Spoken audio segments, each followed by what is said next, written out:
Assalamualaikum warahmatullahi wabarakatuh. Perkenalkan, nama saya Nur Astuti Anton dengan NIM 230305502045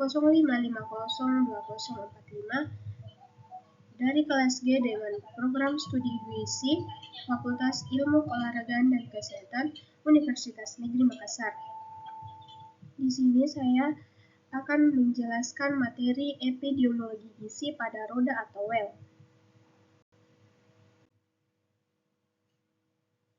Ada beberapa konsep dasar timbulnya suatu penyakit. Yang pertama, segitiga epidemiologi, yang kedua, roda atau well, dan yang ketiga, jaring-jaring sebab akibat. Nah, di sini saya hanya menjelaskan konsep dasar timbulnya penyakit, yaitu roda atau well. Nah, roda atau well dapat ada beberapa yang perlu diperhatikan. Yang pertama, yaitu dalam model roda diperlukan identifikasi dari berbagai faktor yang berperan dalam timbulnya suatu penyakit. Dapat dicegah atau diberhentikan dengan memotong mata rantai di berbagai faktor. Yang kedua, tidak terlalu menekankan pentingnya agen. Yang ketiga, di sini yang dipentingkan yaitu hubungan antara manusia dengan hidupnya saja. Yang keempat, besarnya peranan dari masing-masing lingkungan tergantung pada penyakit yang bersangkutan. Selanjutnya, roda atau well dapat didefinisikan dalam epidemiologi gizi, yaitu mengacu pada konsep yang terdiri dari faktor fisik, lingkungan, perilaku, dan faktor biologis yang saling terkait dan saling mempengaruhi dalam memahami pola epidemiologi gizi suatu populasi.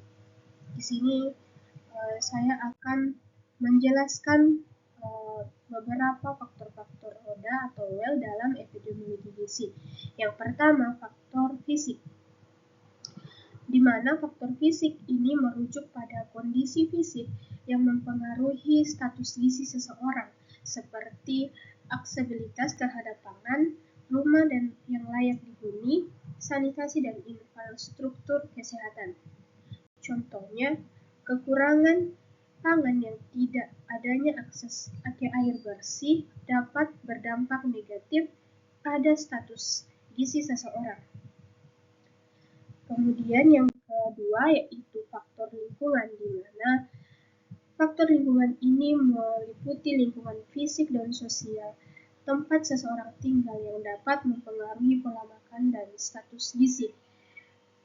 Faktor lingkungan seperti ketidaksamaan pangan, populasi udara, dan kurangnya akses ke layanan kesehatan juga dapat mempengaruhi gizi seseorang. Kemudian faktor yang ketiga yaitu faktor biologis, di mana merupakan faktor internal yang mempengaruhi metabolisme gizi dan penyerapan nutrisi dalam tubuh, seperti genetika, usia, jenis kelamin, dan kondisi kesehatan.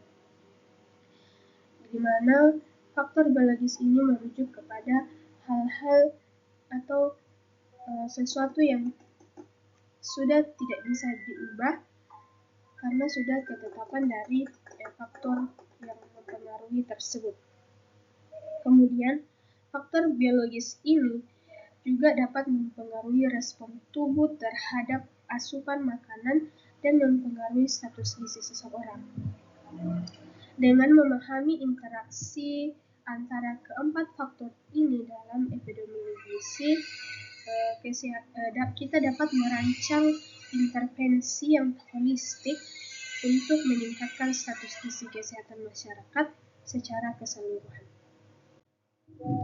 Kemudian selanjutnya yaitu penerapan roda atau well. Yang pertama, identifikasi masalah.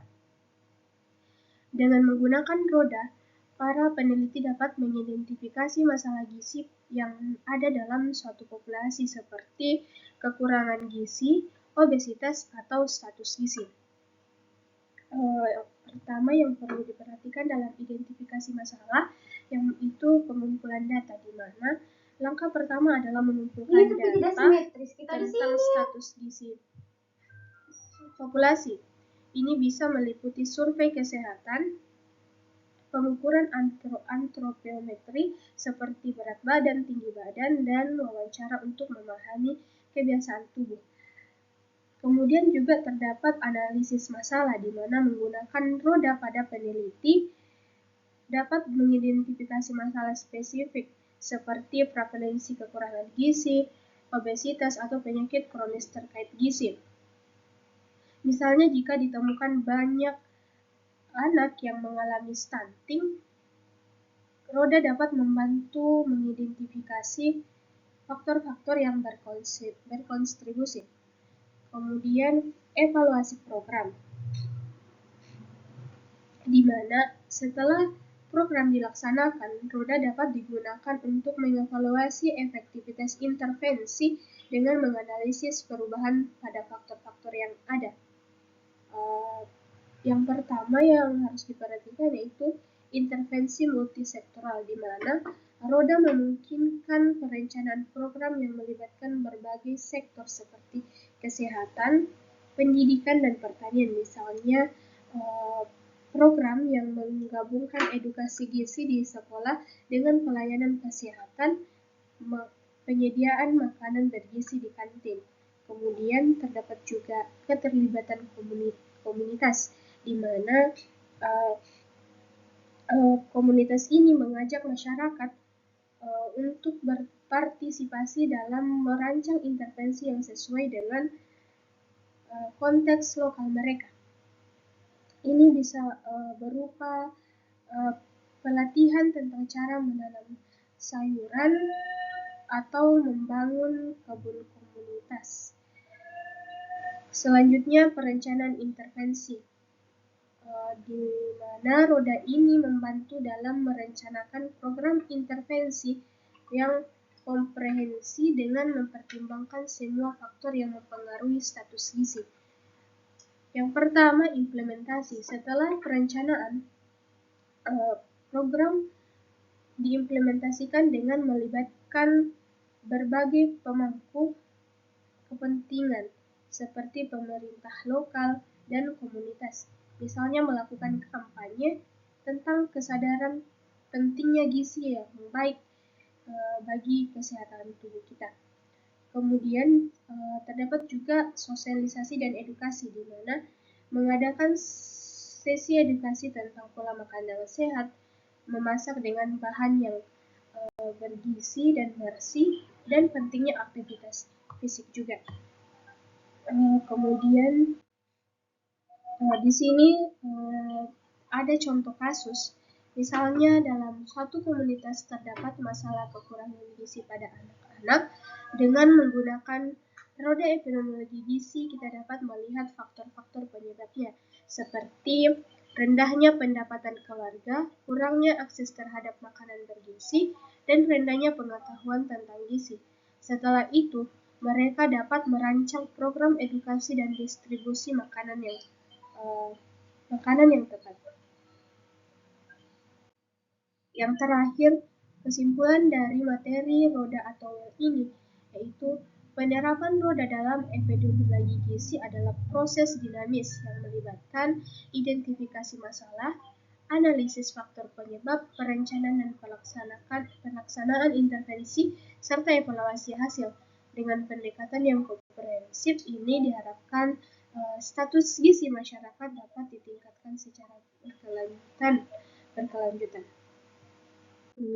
Sekian pemaparan materi dari saya. Saya akhiri dengan ucapan Assalamualaikum warahmatullahi wabarakatuh.